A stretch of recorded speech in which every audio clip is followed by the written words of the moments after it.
Assalamualaikum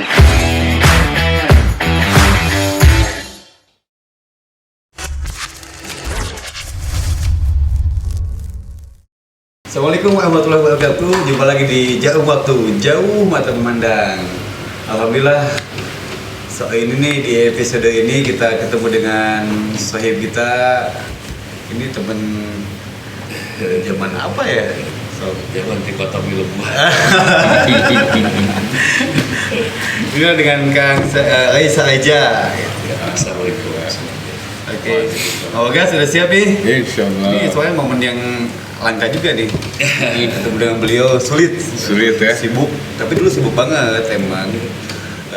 Sebagai musisi ya, kalau kita sebagai musisi, saya juga temen kecil lah ya SMA ya. Iya. Masa-masa unyu-unyu, masa-masa itik-itik. Masa-masa ceria. Jadi bebas tanpa beban, gitu kan, enak. Kebebasan. segala minta, mencontoh-contoh siapapun dicontohin, mau style mau apa juga diikutin gitu kan. Saya sedikit banyaknya agak tahu lah perjalanan beliau ya, perjalanan detik demi detik di kehidupannya. Sob, gimana nih? Sejak kapan sih senang dengan musik? Musik itu sejak zaman TVRI. Dulu di TVRI mah kalau zaman kita mah ya, angkatan kita mah di TVRI itu ada apa ya, panggung minggu tuh. Album minggu. Wais, tadi dulu. Kelihatan banget ini usia. Yang itu album minggu angkatan 90 lah ya. Belum ada RCTI Indosiar, RCTI belum. TVI juga bisa di sini. Baru satu saluran ya. Nah, di situ tuh ada biasa kan artis-artis tampil. Oke. Ada satu artis namanya sekarang almarhum Edin Ngesti. Aku ini calon si raja dangdut, lebih terkenal dari si Maradona. Iya, old school banget ini. Jadi anak waktu itu seumuran di beliau. Oke. Pas nonton tuh seumuran. Jadi ya kebayangkan beliau ada di TV tampil bergaya Michael Jackson nyanyi lagu dangdut. Anak lihat, ini anak kok keren banget. Oke. Ini anak keren gitu. Untuk seukuran usia yang sama itu waktu itu dia kok bisa keren gitu ya? Seangkatan gitu ya? Seangkatan. Mesti. Nah, disitulah mulai muncul tumbuh keinginan untuk menjadi seperti beliau, menjadi seorang superstar, entertainer. Tapi itu nggak berlanjut, maksudnya itu bumbu-bumbu lah. Awal ya, benih-benihnya ya.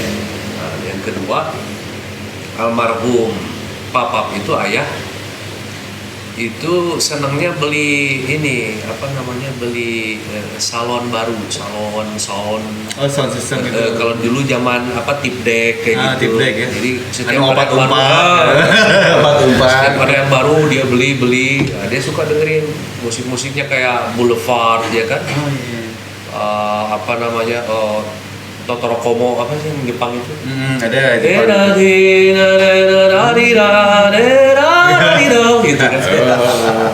Jadi sudah mulai masuk benih-benih musik tuh, sering dengar segala macam.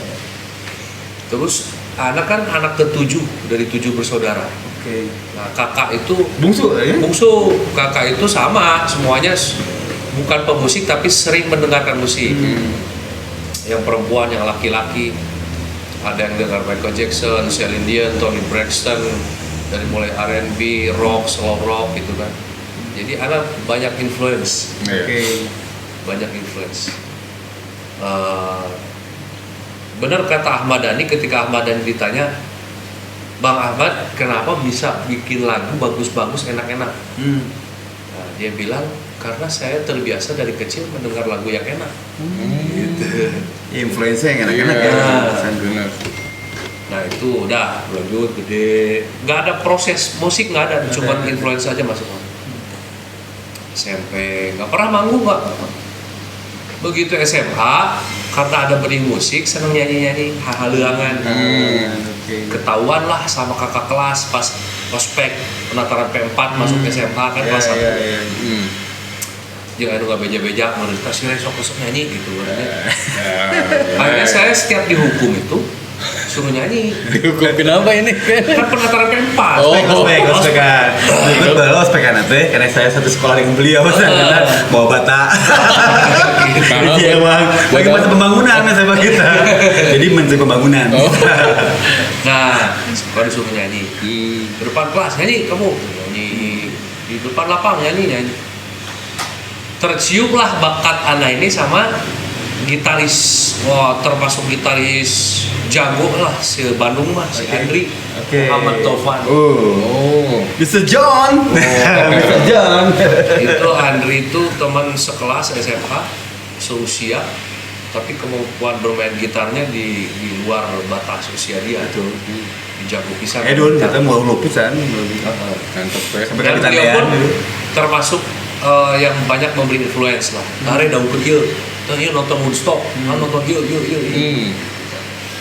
Sampai mau kelas 2, udah kelas 2, ada pensi bahasa. Oke. Si Andri ini bilang, kita bikin band, ayo, mau ke lagu non, Dewa we jeung Gigi. Dewa jeung Gigi. Sama teman seangkatan itu. Iya. Atau ada Win mix? BT9 Project, kenapa? Oke. Si Bambang gitu kan. Nah semenjak pensi bazar itu terus berlanjut band-bandan sampai kelas 3 SMA. Lagu yang dibawain pas pensi apa tuh? Pas pensi waktu itu lah Siti Nurbaya iya. sama Nirwana Gigi. Oh, Dewa ya. Iya, Dewa 19 sama Gigi.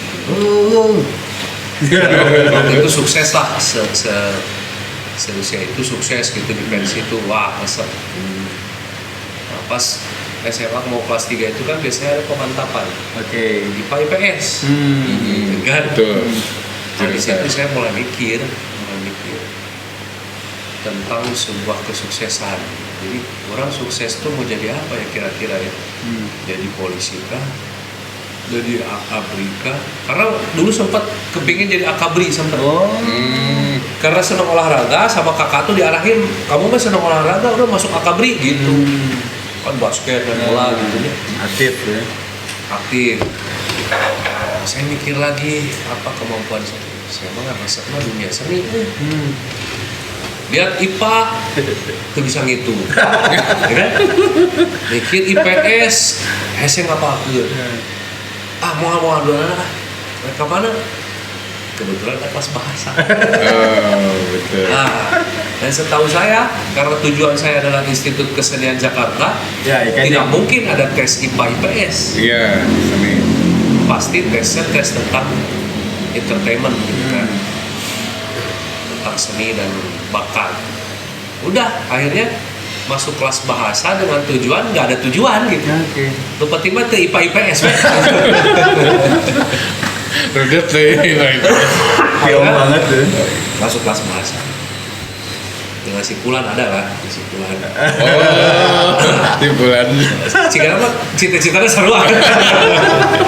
Simpulan Jadi ini. IPS. Simpulan itu juga pengen ngikutin beliau juga kayak IKJ. Oh. Emang kesampean. Dialog suka sama beliau gitu. Oh. Jago ini aktingnya. Nah, Udah ada bakat. singkat cerita masuk IKJ. Fakultas Seni Pertunjukan. Jurusan seni peran. Oke. Karena di IKJ banyak kan seni rupa, seni musik, seni tari, sinematografi, film, televisi. Nah di situ saya mengenal kegilaan seni. Karena semua unsur seni ada di situ. Termasuk Desta Vincent yang masih main itu saja orang gitu ya. Jadi seangkatan? Enggak, dia di atas? 1 tahun di atas. Oke. Ini IKJ juga ya. IKJ, Vincent, Desta, Pak Lekis lah. Ya. Jimmy Upstairs gitu ya, Naif gitu kan, dan lain-lain. Dari mereka lah saya belajar kegilaan. Full jahiliyah di situ mah. Tidak ada agama tapi sedikit. Oke. Dan itu masing-masing juga. Masing-masing. Karena ada masjid, jadi kosok sholat tapi belum betong. Eli sholat dan itu betul. Nah, biasalah gitu kan. Kehidupan yang di luar normal. Sampai masuk satu kesimpulan setelah 2 semester, nggak lama 2 semester. udah bisa ngejob gitu kan. Udah bisa ngejob di TV, di kafe, Tapi itu di skupnya Jakarta, nggak di Bandung? Jakarta. Oke, sambil kuliah lah ya. Sama senior diajak ngejob wah, gitu kan mun bahasa orang Sunda mah. Lagi lu ngejob wah, naon pantomim, ayo. Acara Halloween, jadi naon, jadi iya, jadi robot, jadi naon. Nyeun panggung naon. Jadi baru masuk kuliah udah bisa ngejob. Wow. Casting FTV sinetron, jadi peran pembantu. Masuk gitu ya? Udah mulai tuh. Nah di situ saya mikir orang lain nggak sekolah bisa jadi bintang film, bisa jadi artis sinetron. Nah orang betul sekolah gitu. Jadi ada sedikit itikat baik lah. Itikat baiknya tuh karunya kolot atau main orang sekolah batur gitu sekolah bisa jadi artis gitu lah. Oke. Akhirnya saya di situ pikir lagi, mending jadi aktor atau mending jadi penyanyi, pikir deh. Akhirnya saya memutuskan untuk kayaknya saya lebih pede jadi seorang penyanyi, pemain band. Udah ditinggalin lah begitu saja itu kuliah. Ya kami ke Bandung, carilah teman-teman yang dulu Fancy. band. Pertama datang ke si Andi DP, Cilengkrang. Pek boga gitaris tuh, ayah si Incep di si Jambe, simpai asih. Datang si Incep. Cep boga pemain bass tuh, ayah si Erwin tetangga orang. Sampai terkumpul satu band. DP kebetulan punya drummer kita punya studio lah di kamar. Jadi kita latihan terus bikin lagu latihan. Terus saya mikir kenapa anak band tapi taraman latihan dulu. Akhirnya mikir deh, harus main di kafe. Bikinlah proposal, tanya-tanya teman-teman yang gaul di Bandung, kafe di mana? Fem, yuk. Terus saya tanya, saya kan lama di Jakarta, setahun kurang lebih, 2 tahunan lah, setahun 2 tahunan. Band di Bandung pengalusnya terakhir naon, artisnya saha gitu. Disitulah muncul nama Nine Ball. Kata teman saya band artis di Bandung mah Nine Ball. Emang pada waktu itu lagi hit. Iya, ada juga Brown Sugar apa segala macam. Sugar, Tapi kan itu beda genre ya. Nine Ball, 7 Bal Caci, Itu kan genrenya lain. Deja Vu, gitu kan. Kebetulan fame banget. Genre Saturday. Genre yang saya Saturday. suka itu ya genrenya si Nine Ball. British alternatif lah. Akhirnya udahlah memaksakan diri kumacarana nonton Nine Ball. Datang ke Fame, pengen nonton Nine Ball, cari free pass, guest list. Iya. Udah lama itu. Mindsetnya pada waktu itu kan kalau nggak free pass, GL. gitu. Gak lama kemudian anak-anak Nine Ball turun dari mobil di parkiran, lewat depan saya kan. Cek bebaturan kita, etare Nine Ball. Terus kita lihat, bener artis putih tinggi kararase, baju keren, sepatu apa namanya keren-keren gitu kan. Modis ya. Batu but apa jaket kulit. Bener artis mah beda juga kurang ini muncul beda orang gitu kan. Oh ini bener robot contoh. Gak lama teman yang nyari guest list datang, si Rudi duduk. Duk mah marketingnya temenan guest list. Kesimpulannya hari itu kita nggak bisa Masuk. naik ke gedung Lipo lantai 11 itu karena nggak ada guest list. Legend banget ya gitu. Jadi intinya saya nggak bisa nonton si Nine Ball. Nah disitulah mulai muncul dalam hati tinggalkan siapa. Suatu hari nanti kita bakal sepanggung.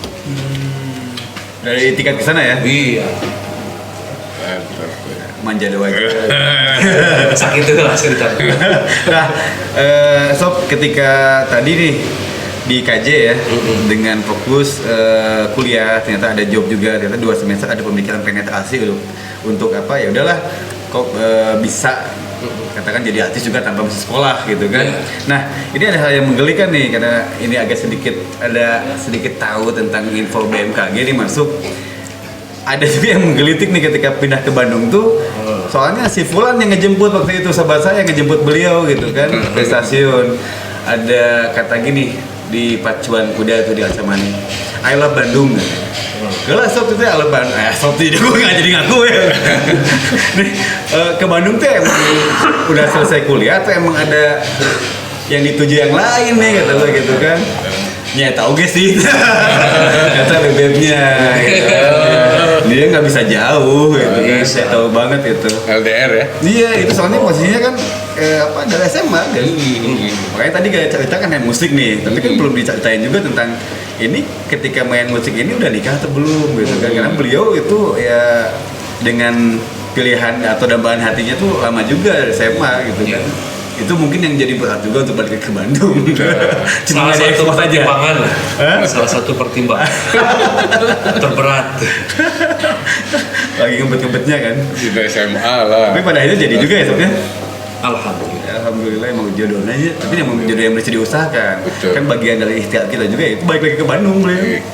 Iya. Tapi kalau di sana kan beda lagi. Betul. Lo bisa menempuh takdir yang lain gitu kan. Seperti itu. Cerita Nah, ketika si Rainbow tuh kan pada akhirnya kita mengenal itu sosok Rainbow lah, Rainbow.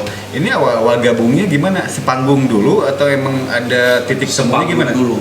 Jadi dari cerita terakhir tadi, singkat cerita, akhirnya saya masuk ke kafe itu, manggung, sampai puncaknya sepanggung lah sama Rainbow. Di FEM juga. Tapi itu ketika masuk ke FEM ada apa? Kualifikasi audisi dulu. Ada dong. Ada. Masukin proposal 6 bulan kemudian baru dipanggil. Anjir. Panggil audisi biasalah main Senin lah gitu kan. Sepi deh. Apa meureun fem begitu orang masuk teh jadi lain ditinggal itu lain band tapi kursi di jadi band mah teh ditempok gitu.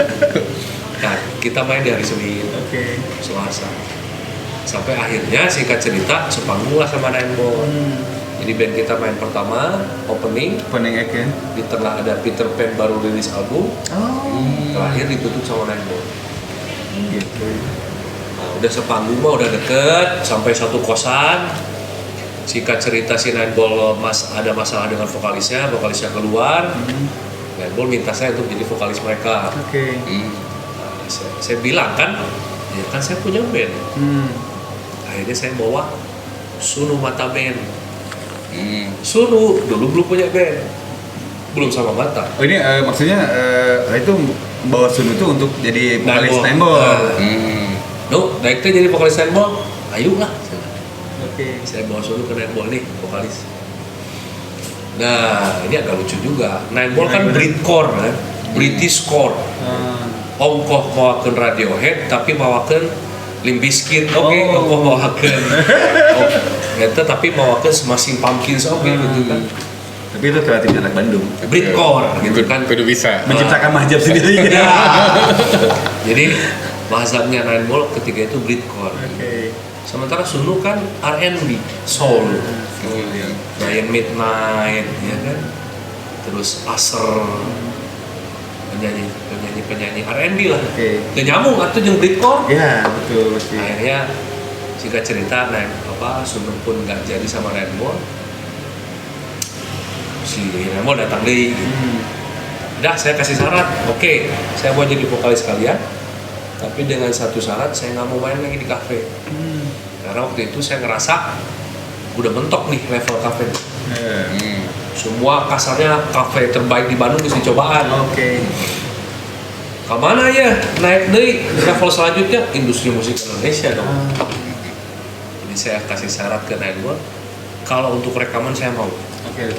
kalau di kafe no. Nggak. Mau anak-anak Rainbow-nya? Iya, bener, udah orang ya baru daki dan mau ke hayang rekaman nih, udah. Ya. Oke. Kita bilang waktu itu di FEM. Pengumuman ini adalah manggung terakhir kita malam ini karena kita mau proses recording. Kamu di sounding tuh kayak gitu? Sounding dengan gayanya. Nah. Tanya, oh kan rekaman teh hese. Tidak semudah itu ya? Tidak semudah itu. Akhirnya setahun dari situ teh can rekaman kene wae. Can rekaman wae. Di kafe geus eureun manggung. Bingung gitu. Oh, duit dong. Nah, Iya pasti gitu. Pay letter nggak ada. Pele itu belum ada. Akhirnya anak-anak usul lagi, Ray. Itu emang orang teh nggak semua di kafe, tapi duit beak nih. Udah bayar kos, cicilan motor segala macam, kumaha ya? Ya nggak lah, ayo balik diri ke kafe. Jadi Mundur sih. merendahkan diri, balik lagi, kami balik lagi. Kami udah sounding, mau naik level, balik lagi. Nah, aku butuh. Betul. Balik lagi ke LT 11. Aku butuh. Tapi nggak lama dari situ keajaiban datanglah. Ada produser yang jadi penonton setiap kita. Beliau mau invest dana untuk promosi album kita. Oke. Dia datang ke Aquarius, pinjam lisensi Aquarius sebagai label musik. Akhirnya keluarlah satu album pertama. Oke. Apa namanya tuh album pertama? 3 Air Waktu. Tiga waktu. Judulnya. Berapa lagu? Kurang lebih 10 lagu dan Single Air Waktu itu single kedua. Tinggal kedua. Meledak ya, sukses. Wow, meledak gak karu-karuan itu. Iya. Meledak gak karu-karuan, jadi itu kesuksesan Nine Ball sekaligus asbab kehancuran. Oke. Karena naiknya cas gitu langsung signifikan ya. Maksudnya gini, jadi si Nine Ball ini keenakan dengan satu lagu Hingga Air Waktu. Lupa membuat karya lagi. Batur geus album kedua katilu, orang Hingga Air Waktu we terus. Akhirnya lama kelamaan kan orang bosen. Bosan. Iya. Turun. Nah ketika fase menurun tuh bosan tuh ya, ada step ke bawah kan, menurun ke bawah. Itu ada nggak evaluasi di tubuh band itu? Ada, tapi ketika takdir datang kan logika hilang. Jadi takdir datang logika hilang. Memang itu sudah kehendak Allah. Yang datang kan malah agama ketika itu. Mulai berpikir, nah sukses tekinya itu abadi gitu. Akhirnya di situ sedikit. Itu pemikiran Kak Ray aja atau pemikiran satu band ini? Enggak, aneh kan nggak tahu mereka anak-anak mikir apa. Oke. Ini pemikiran pribadi. Ya. Sudah mulai berpikir, jangan salah nih jalan kesuksesan ini. Lain nu iya bawa-bawa gitu. Oke. Nah disitulah Allah kasih hidayah, dikirimkan orang-orang teman-teman sekitar yang mengingatkan kepada kesuksesan yang sebenarnya. Tidak ada kesuksesan yang lebih benar daripada jalan agama, bukan jalan Allah. Jadi titik hidayahnya dapat Iya. di pas. Di situ, jadi di situ mulai belajar hijrah. Oke. Ketemu dengan siapakah? Ada katakan teman atau misalkan siapa? Iya, intinya sih ada orang lain di luar tubuh band yang datang gitu. Dakwah lah. Oke. Datang tidak diundang, pulang nggak minta amplop. Dulu asal nyinggung zaman ayeuna itu. Dakwah boga sagala, loba sagala, ya Rasulullah mah beak sagala. Dakwah teh ya gitu. Nah, akhirnya dia bawa saya ke masjid. Dibawa ke masjid, ada tausiah di masjid dengan Teman-teman seangkatan ada atau lebih tua? lebih tua. Lebih tua. Akhirnya saya bilang, oh, ini kesuksesan yang seharusnya saya cari. Nah dari situlah mulai terjadi banyak perubahan dalam kehidupan. Atmosfer kehidupan itu berubah dari rock and enjoy rock and roll jahiliyah nauzubillah menjadi religius. Jahiliyah Setelan dulu berubah. gila ya. Nah, ketika setelan berubah nih, pasti kan penampakan itu manusia ada casing dulu dong. Iya. Ketika setelan berubah nih, tadinya rock and roll edan banget gitu kan, tiba-tiba jadi seperti ini, misalkan pakai gabis lah gitu Iya. kan. Ini ada apa sedikit keanehan nggak yang dampaknya Kontra. karena pro kontra tuh, apalagi buat keluarga nih. Waktu itu almarhum bapak masih ada. Masih ada. Kalau keluarga nggak ada sama sekali. Kalau Nggak ada. keluarga mah malah senang aja. Ningali budakna bager mah jadi ningali budakna soleh mah jadi senang gitu kan kalau keluarga. Itu tuh udah posisi Justru- udah nikah tuh? Belum. Belum. Justru datang yang aneh-aneh mah dari teman dekat justru. Karena kita mulai belajar dakwah kan kita mulai membidik sasaran kan. Si Fulan sok rajin sholatnya sih ada sih gampang diajak ngaji mah ya. Oke. Si Fulan dia keluarga baik-baik, sih ada sih ada gampang mah ya. Oh, justru orang-orang itulah penentang-penentang. Kan udah ada fondasi dia. Ah, Ya, betul. wah si dia mah panitia kenakalan pasti hese. Si dia, oh IO kejahilan mau bisa sih ya. Dibilang yang motor Oh sih iya mah geng motor tapi justru mereka itu yang terdepan mendukung dan ikut dalam pergerakan kita hijrah gitu. Nah disitulah baru faham makna bahwa hidayah itu dari Allah. Ada nggak dikatakan di situ waktu itu ya kala itu naon sih jadi kieu sesat naon ada sesat kata sesat itu ada tapi nggak sesat ya. Jadi salah satu teman deket gitu kan kalau tidur di kosan orang gitu kan sholat rajin. Nah, ketika saya berubah itu dia yang kampanye ke teman-teman itu si Rek kunaon nih karunya orang sebagai sahabatnya bisa salah. Sama lah ketika itu kan kita juga baru belajar ya. Jadi menanggapi segala sesuatu dengan emosi. Kita juga mikir gob gitu kan. Gob gitu kan. Bahwa diajak ka dieu daek ari diajak ka masjid embung. Malah ngomong ke tangan gitu. Seharusnya semestinya kan tidak seperti itu. Dari situ belajar lagi bagaimana dakwahnya Nabi sallallahu alaihi wasallam. Oh, ternyata dakwah Nabi itu begini.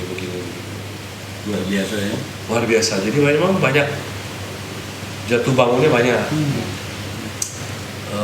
Dan saya rasain sebenarnya sampai detik ini pun masih begitu. Masih maksudnya kita tuh dibuat semakin belajar semakin tidak tahu. Ternyata orang tuh masih salah. Ternyata saya masih salah. Ketemu sama ini ternyata ngerti kurang kene. Cuman obatnya itu satu obatnya tuh. Jadi iya orang geus ngaji, geus buat satu usaha iman. Masih kira salah ngomong henteu gitu tah. Salah bisa dia. Tapi ngomong-ngomong nih, ngomongin Sambil ngopi kayaknya. iman ya, enaknya sambil ngopi. Iya, Benar mana ya? Dani Pion. Ini spesialis kopi mana nih? Ini barisan terbaik ini. Anak kampung maksudnya. Wah, ini bikinan siapa ini? Bikinan ini ya. Panitia. Panitia. Gak bagasnya ada. Panitia kopi. Oke, itu gelasnya ada satu lagi tuh. Keki. Kopi dulu supaya lebih enjoy. Ambil kursinya kita duduk di sini. Ini diskusi seru sekali. Bukannya kangen sama kangen. Ternyata. Oh, jangan muji-muji dan udah dipuji malu. Bukan memuji tapi menghargai. Menghargai. Mengagumi lah ya. Iya, beliau kan kakak saya. Dulunya kan sama dari band juga. Kakak satu keluarga maksudnya? Iya, kan beliau mah ini artis band, saya pegawai band.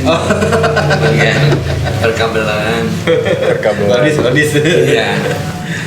Dulu lama di panggung juga ya. Iya, bagian ribut. Panggung dangdut. Tadi dibahas nih perjalanan Kang Rey sampai beliau dia menemukan titik hidayah istilahnya gitu. Jadi gimana mau ikutan nih? Ya dari juga mau, cuman mungkin orang masih belum saatnya mungkin. Nah itu kan gimana kalau belum saatnya atau Kang Daninya kita mencari hidayah itu? Kalau Kang Dani mah insya Allah tiap hari mencari. Hidayah tuh cap Soekarno ya? Ya. Tahu ge. Hidayah juga. Ya sama kayak tadi. Sholat masih pelan beton, ya masih gitu-gitu. Tapi keinginan untuk lebih baik ada ya. Meskipun fitrah itu. Fitrah. Cara percaya. sedikit juga. Namanya manusia itu ada satu sisi namanya fitrah manusia. Nah itu nggak bisa dilawan. Fitrah manusia ini kan kawin, gitu. Terus beragama, memiliki kepercayaan, ini fitrah. Jadi walaupun gimana pun kondisi keadaan dia, pasti hatinya berontak kepada fitrah itu. Dan fitrah manusia ini semuanya ingin sukses. Jadi pasti dia mencari bagaimana jalan sukses.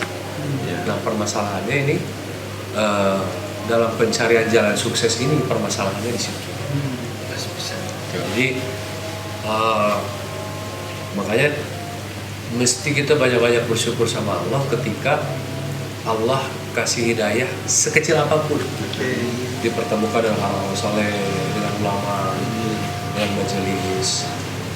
Kalau kita bersyukur kan Allah tambah gitu. Betul. Dan tidak pernah berhenti meminta untuk dihantarkan kepada kesuksesan itu. Terus kalau bersyukur Allah tambah kan, janji Allah kayak gitu kan. Iya. Nah, mesti bersyukur istri itu satu. Iya. Pasti kalau yang bersyukur istri pasti ditambah. Yes. Jodohin. Alhamdulillah. Ini mah nyari jalan yang buntu. Sesat. Buntu ini mah. Sesat kan. Jalan gelap yang kau pilih. Jalan gelap yang kau pilih. Makanya dibaca ada jalan buntu. Itu di dalam masa kembali lagi ke tadi masa pencarian karena ini dalam menggali Islam ya. Tentunya pengen menjalani apa yang menjadi asalnya agama Rasulullah SAW. Iya. Seperti itu. Jadi udah kemana aja tuh? Udah ke luar negeri kah atau misalkan seputar Iya. Indonesia kah? Ya setiap kesempatan disyukurin ya, maksudnya ada kesempatan ke luar negeri kita pergi misalkan. Waktu itu sempat sama tabligh jamaah kan ke India, Pakistan, Bangladesh, Berapa lama tuh? Malaysia, Singapura. Paling lama 40 hari. 4 bulan nih. 40 hari paling lama kalau saya ya. Oke. Saya paling lama 40 hari. Terus termasuk ya di Indonesia, Jawa gitu kan. Sulawesi, Sumatera.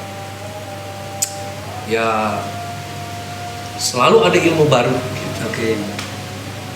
Dan ternyata dahsyat bahwa semakin kita mencari ini, semakin kita paham kepada hakikat kehidupan ini. Oke. Jadi setiap segi kehidupan itu ternyata ada hakikatnya. Ini dunia tempat kita hidup, ada hakikat dunia gitu. Bahwa dunia itu hakikatnya tempat ujian. Jadi ketika orang memahami hakikat dunia yang sebenarnya, ketika datang masalah atau ujian, pasti dia nggak kaget karena dia sudah mengenal apa itu dunia. Gitu. Jika orang ada teman tiba-tiba sial dikasih belan gitu, kaget kita karena kita nggak kenal dia. Iya. Tapi lamun geus apal mah, geus eta memang gitu jelema. Kalah we. Ya. Jika apa Gitu. Begitupun hakikat diri kita gitu. Selama ini kan kita kenal melihat dengan mata, mendengar dengan telinga gitu. Meraba dengan tangan, merasa. Ternyata ada hakikat yang lebih dalam tentang diri manusia itu sendiri. Bahwa manusia ini terdiri daripada ruh dan jasad. Jadi ada dua unsur dalam diri kita ini yang mesti kita kenal. Sehingga Syekh Ibnu Athaillah dalam kitab Hikam beliau katakan man arafa nafsahu faqad arafa Allah. Siapa yang kenal dengan dirinya maka dia akan mengenal Rabb-nya. Jadi ternyata ada tahapan untuk mengenal Allah, Rabb yang mengurus kehidupan kita ini. Sebelum kenal Allah, maka kenali diri kita dulu. Terus Pak Bu. ya gitu we ambil kalian Gitu. Jadi ada hakikat waktu, semuanya. Termasuk kalau teman-teman suka main motor gitu, pasti ada hakikat motor itu, ada hakikat ayah daleman, ayah jeroanan. Tidak hanya tampilan, tapi ayah urusan bor apa, urusan jeroan kan gitu. Nah, maka dalaman ini yang mesti kita olah juga. Kenapa? Karena ya memang diri kita terdiri dari dua unsur itu. Jangan sampai tiga awal tadi saya hijrah, luaran, ukur, kami, sorban, air jeroan itu diurus. Akhirnya kalau kata Kang Yuki,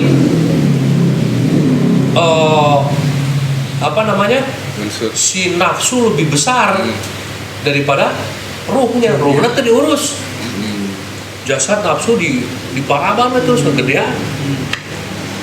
Orang geus ngaji, orang geus hijrah, orang geus nyaho ilmu ieu, nyaho ilmu itu. Nah, itu. Sementara ruhnya nggak dikasih santapan, kurus, kering, lemah.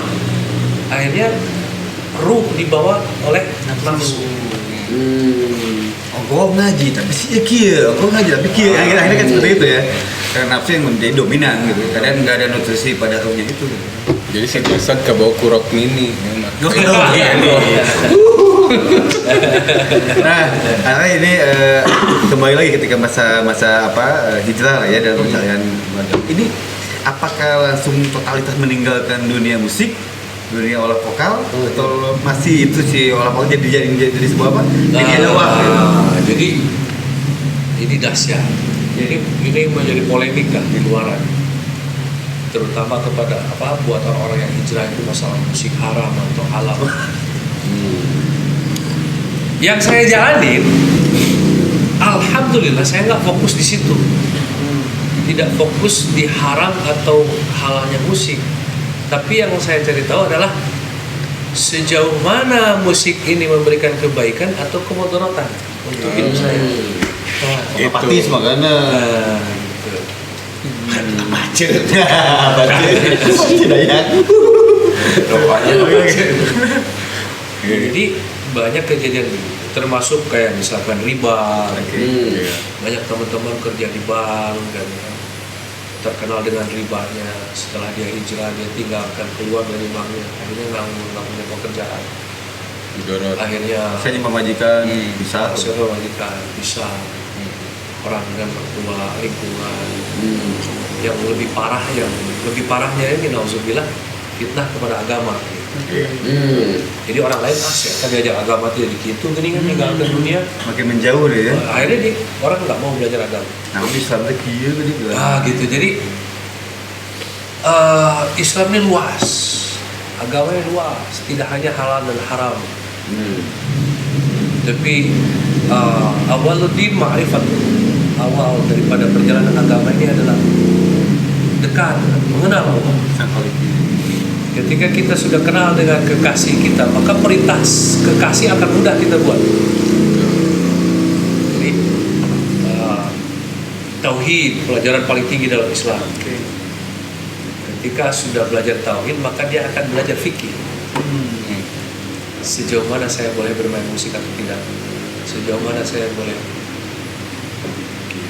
aturan syariat dan syariat ya. Nah, semua itu tidak akan bisa berjalan seimbang tanpa tasawuf, ilmu dalam, keseimbangan kolbu. Sementara kata Nabi, raja dalam dirimu adalah kolbu, hati. Seluruh anggota tubuh kita ini bergantung kepada posisi hati. Kalau hatinya ma'rifat kepada Allah, maka hati akan perintahkan seluruh anggota tubuh sesuai dengan perintah Allah. Sakit sama daging tapi tapi lo mana dengki kan tuh batu mana tuh batu mana itu batu mau jumatan orang mantu Kayak curhat mangke. bagas kok dulu. Jadi intinya semakin belajar jadi semakin luas. Islam itu sangat luas. Sampai pada kesimpulan, kumaha tuh caranya sukses dalam perjalanan agama gitu kan? Allah tidak membuat kita bingung. Allah datangkan Al-Quranul Karim sebagai petunjuk manual. Jadi semua petunjuknya ada di situ. The problem is orang tengartikan Al-Quran. kumaha tah gitu. Supaya nanti dalam Quran kan dikatakan bahwa wasidul awalun minal muhajirin wal ansar lain.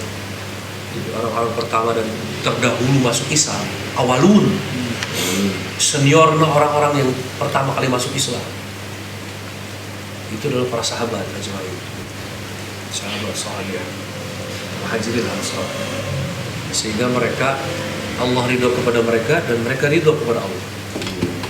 Ternyata ada dua sisi. Tidak hanya kita mencari keridhaan Allah, tapi kita pun mesti ridho kepada ketetapan Allah. Allah ridho ke orang mah gampang, da Allah Rahman Rahim.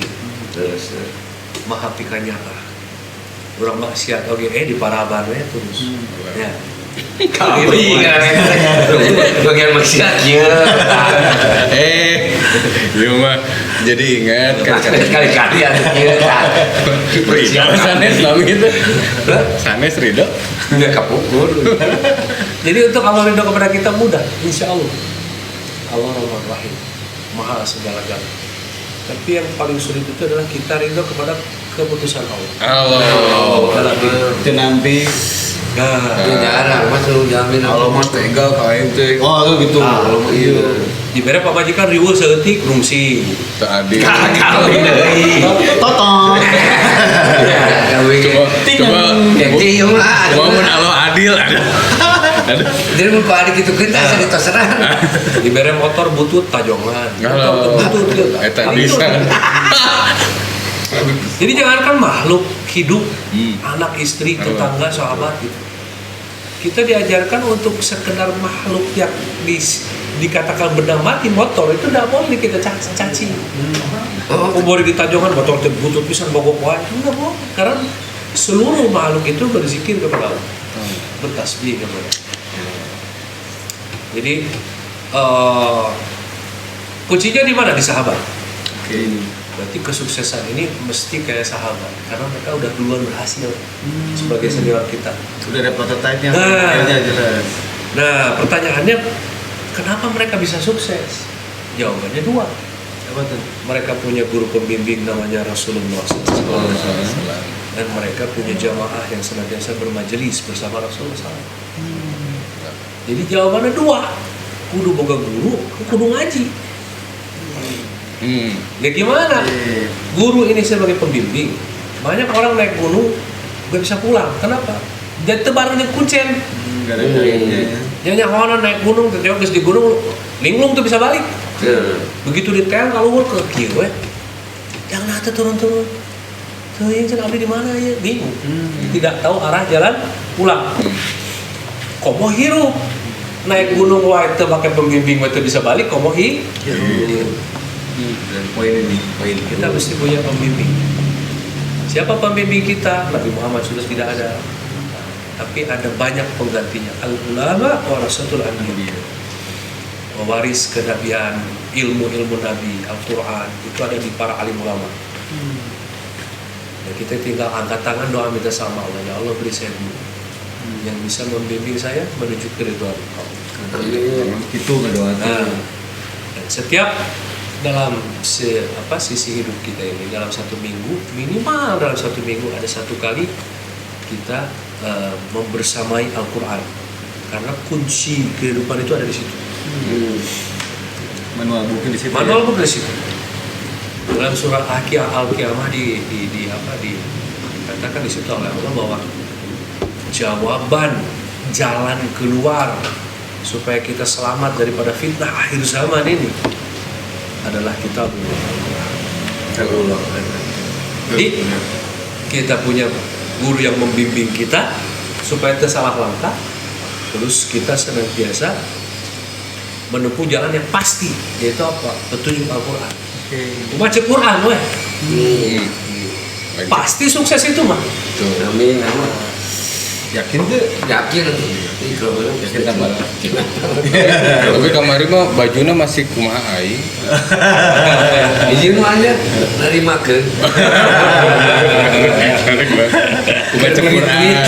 Berulang duit. Oke, kalian berarti emang ketika prosesi tadi apa religius lah ya. Jadi musik ini tetap digaungkan sebagai media dakwah lah ya. Bukan sebagai media dakwah, tapi setiap segi kehidupan ini Kegiatan. semua bergantung kepada Allah. Allahus Somad, seluruh makhluk bergantung kepada Allah. Jadi tidak mungkin kita memiliki satu pekerjaan, satu bidang tanpa kehendak Allah. Maknanya saya bermain musik ini pasti ada kehendak Allah. Tidak bisa kumaha orang gitu. Orang diberi bakat bisa nyanyi, itu kan gugus di Allah. Betul. Hakikat. Tapi kita lebih berpandangan sejauh mana ini memberikan manfaat dan madarat. Setelah kita tahu, musik itu ternyata lebih banyak madaratnya, maka kita minta yang lebih baik daripada itu untuk sebuah pekerjaan. Makanya saya punya Oke, Keluarga muslim ini ini. kesini. Labid namanya ya? Ini Adrian Labid apa namanya? Kok bisa dinamain Labid gitu? itu mah asal bahasa aja, Nah, gitu. asal masih nama. Ini fokus di sini ya? Iya, Di apa muslim ya? Bahasa muslim. Karena begitu kan, kita dikasih bakat sama Allah pemain band. Pemain band kan asik bergaya. Oke. Jadi begitu saya hijrah, saya cari di pasaran, iya baju muslim teh nu keren kieu euy. Atuh biasa pakai celana kulit, jaket kulit kan keren. Double sol ya? Double sol. Begitu hijrah jadi pemuda masjid punten-punten ya. Iya. Pilihan teh koko sarung, aduh nu keren kieu. Nah, Nah, disitulah mulai berpikir, oh ya kudu nyeun baju sorangan. ini Gitu. ini pilihan salah satu pilihan apa untuk anak-anak muda yang masih bingung nih ya Iya. dengan passionnya. Bisa ke labit nih. Ya. Sini. Jadi musik itu biarkan mengalir begitu saja gitu. Kalau Allah masih menginginkan kita di situ, ya kenapa kita harus pergi? Toh di situ banyak teman-teman kita juga yang belum hijrah, belum kenal Allah. Pakai terus ini. Iya, Bisa ada bridging di situ. Betul. Jangan kita strike gitu. Wah, udah saya nggak mau tinggalkan musik karena ini jelas mudarat. Ya buat antum mudarat, tapi di situ ada siapa? Banyak di situ. Ada teman kita, ada saudara kita, bahkan mungkin ada anak istri kita di situ. Iya, sepakat. Sepakat. Contoh simpel, ketika kita kelaparan di satu hutan, nggak ada makanan, babi lewat, kan kita boleh makan. Ya. Tapi sifat haram babi tidak bisa berubah. Bukan berarti itu babi halal untuk kita makan, enggak. Sifat babi tetap haram, tapi kita makannya nggak dosa. Kenapa? Karena untuk bertahan hidup. Ya. Lebih mudarat kamu mengharamkan babi daripada kamu mempertahankan hidup. Masuk. Nah, jadi pertahankan hidup kamu. Walaupun mesti kamu sentuh itu perkara yang haram. Karena banyak teman-teman kasihan, kerjaannya cuma bisa main musik di kafe apa segala macam. Terus hijrah dia harus mengenal bahwa musik itu haram, sehingga dia harus berhenti dari musik. Sementara kehidupan dia belum siap. Ada anak istri yang harus dinafkahi dan lain sebagainya, macam motor yang harus dicicil dan segala macam. Malah lebih banyak mudarat yang terjadi. Lebih banyak mudaratnya, gitu loh. Nah, tapi kita tetap mesti ada tekad dalam hati. Ini amalu biniat. Niat kamu apa maksudnya? Ini amanah dari Allah. Saya jalani selama Allah mengizinkan saya di sini. Kalau Allah ganti kamu jadi misalkan jadi gubernur, ya alhamdulillah. Jangan naonin musikin. Kita gunakan musik itu hanya sebagai jembatan dakwah aja. Jadi sah-sah saja orang mengatakan karena sekarang dakwah melalui musik itu sah-sah aja menilai orang. Tapi saya tidak pernah berniat seperti itu. Musik adalah pekerjaan saya, amanah yang diberikan Allah dengan bakat saya. Karena itu kan ditempuh tidak dengan mudah, banyak proses gitu kan. Jadi tidak bisa dihilangkan dalam sejarah kehidupan kita begitu saja.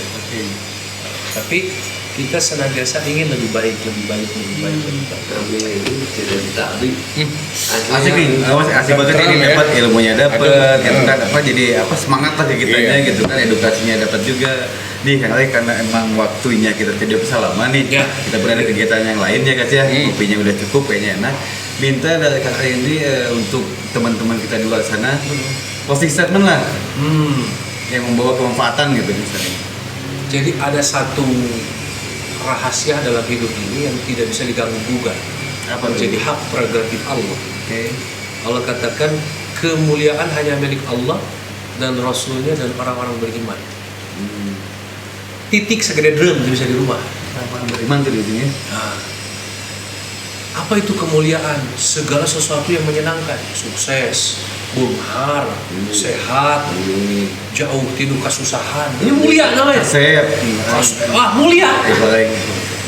Dan itu sudah dinahas oleh Allah, tidak bisa diganggu gugat, tidak bisa dirubah. Kemuliaan itu hanya milik kata Allah, aku, Allah, Rasul, dan orang-orang beriman. Selain daripada itu tidak ada hak kemuliaan. Nah, itu kan satu. Jadi kita tahu, guys, jangan coba-coba mencari kemuliaan di balik jabatan.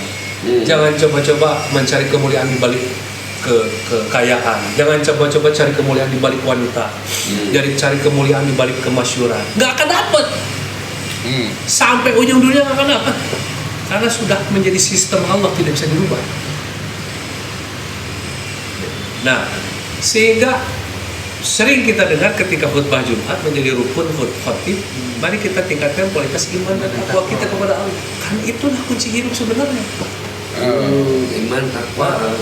Dengan bahasa yang lebih mudah, amal baik kita buat, maka keputusan baik turun dari langit. Amal buruk kita buat, maka keputusan buruk yang akan turun dari langit. Nah, jadi hidup itu mudah aja. Bener ulah salah guys. Lamun poe ieu mung ditagih utang atau kamari ulah nginjem duit gitu hirup. Simpel ya. Simpel. Asal nggak cabok. Dulu udah kepikiran. Ini closing statement yang sangat menggelikan, tapi dapat gitu. Iya, tapi Karena luar posisinya- biasa nih Mas. Jadi kita bisa petik tadi dalam setiap kegiatan ya Kang Rey, dari mulai berangkat ke luar negeri, bermusik, terus apa dengan kegiatan fashionnya saat ini, kegiatan bisnisnya itu dibungkus dengan dakwah. Betul. Jadi betul ini luar biasa. Jadi kita nggak dakwah jadi dikesampingkan gitu ya, ibadah. Karena dikesampingkan. dakwah ini adalah berhubungan dengan hal, suasana dan keadaan. Kalau kita nggak buat dakwah, pasti kita terdakwahi. Itu otomatis. Jadi ketika kita berhenti dakwah, pasti kita didakwahi. Dua sisi hidup namun teberang penting. Tidak bisa sabalik, tidak bisa. Tidak bisa nyeberang yang penting tidak bisa. Kalau nggak siang ya malam. Jadi kalau kita nggak buat dakwah, pasti kita didakwahi. Yang lebih ngeri didakwahinya oleh suasana jahiliyah yang menjauhkan kita dari Allah, dari kerinduan Allah. Ini yang mengeri. Maka kenapa kita mesti buat dakwah? Supaya kita senantiasa berada dalam suasana agama. Bersama orang-orang saleh, bersama para ulama, bersama dai-dai, hafiz-hafiz Quran. Nah, jadi kenapa dibuat bahasa yang lebih enak gitu kan? Amal baik kita buat, maka keputusan baik turun dari langit. Amal buruk kita buat, keputusan buruk yang akan turun dari langit. Sebenarnya ini kalimat lain daripada takwa. Takwa ini ditakuti sama orang-orang mau hijrah. Karena sulit takwa itu. Meraih derajat takwa, aduh. Wah, tuh orang malah bibir bentar. Betul. Jual mau kotor, iya yang takwa, wah jauh gitu. Padahal takwa itu tadi. Hirup nu bener, ulah nyeun kesalahan, eta takwa. Gitu. Lebih mudah gitu. Oke, Kak, makasih banget nih. Ini udah Alhamdulillah. udah dapat banyak ilmu lah ya, ilmu pengalaman hidupnya. Yang lebih kuat ke religius ya. Jadi akhirnya meningkatkan giroh atau semangat kita untuk lebih baik lagi lah. Gitu ya, buat sobat Jarum Waktu nih, dimanapun kalian ada gitu kan. Mudah-mudahan ini jadi sebuah inspirasi yang luar biasa sekali yang patut kita realisasikan. Tadi closing statement-nya apa Kang Rey? Amal baik kita buat, maka keputusan baik turun dari langit. Oke, itu ya. Closing statement pegang semua, mudah-mudahan bisa direalisasikan dalam kehidupannya masing-masing. Cukup di sini dulu nih ngopi kita sama Kang Rey Sareja. Masih pamit dengan Kang Bagas dan juga Kang Dani Piong. Selamat akhir pekan. Assalamualaikum warahmatullahi wabarakatuh. Waalaikumsalam. I can never do enough.